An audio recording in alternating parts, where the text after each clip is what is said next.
I'm Emma, your host. And I'm Jamie, your co-host. Hi, everyone. Today, we're diving into something truly human, emotions.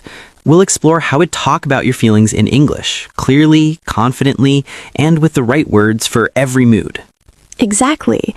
Whether you're excited about good news, frustrated after a long day, or just feeling calm, emotions shape how we connect and communicate. Learning to describe them helps you express yourself, not just with accuracy, but with heart. Part 1. What are emotions? Let's start with the basics. Emotions can be positive, negative, or neutral, and each type helps us understand ourselves and others better. Right. Let's go over a few examples. Positive emotions. Elated, feeling extremely happy, like you're on top of the world. Content, peaceful and satisfied with your life. Relieved, free from stress after a challenge. Inspired, motivated by something creative or powerful. Affectionate, warm and loving toward someone close to you. Beautiful words. Now for negative emotions. Frustrated, when something stops you from reaching your goal. Devastated, deeply sad or heartbroken after loss or disappointment. Discouraged, losing motivation after a setback. Jealous, when you want something someone else has. Apprehensive, worried about something that might happen. And don't forget the neutral emotions, not clearly happy or sad, but in between. Perplexed, confused, unsure. Intrigued, curious, and interested. Indifferent, not really caring either way. Drowsy, tired and sleepy. Numb, unable to feel emotion after a shock. See? Each emotion has its own story.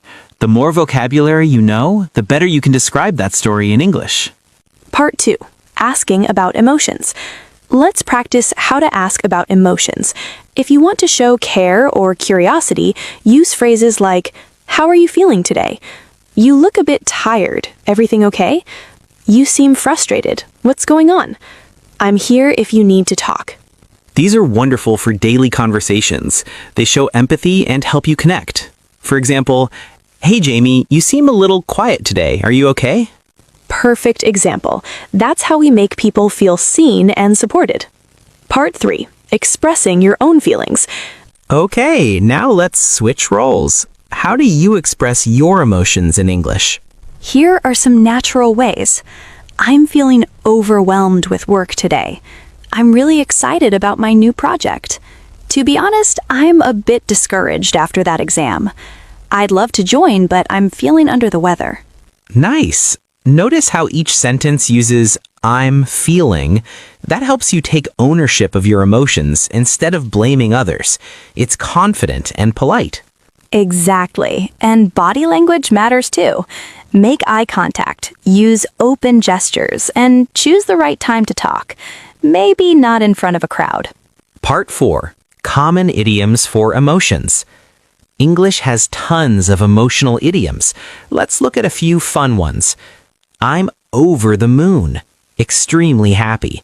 That broke my heart. Very sad. I'm seeing red. Really angry. Don't rock the boat. Don't cause trouble or tension. I'm at a loss for words. Speechless, usually from surprise. Idioms make your speech sound more natural and expressive. Just be sure to use them in the right situation. Part 5. Emotions in the workplace. Work can be emotional too. Let's talk about how to express feelings professionally. Yes, you can say, "I feel frustrated when deadlines keep changing. I'm motivated to take on new challenges. I'm passionate about helping our team succeed. I'm a bit stressed today. Can we reschedule the meeting?" Perfect. It's all about balance, being honest but respectful. Also, focus on solutions, not just the emotion. For example, I feel overwhelmed, but maybe we can divide the tasks. Part 6. Managing emotions in daily life. Let's end with some quick tips to manage your emotions in healthy ways. Self-awareness, notice how you feel. Tense, calm, nervous.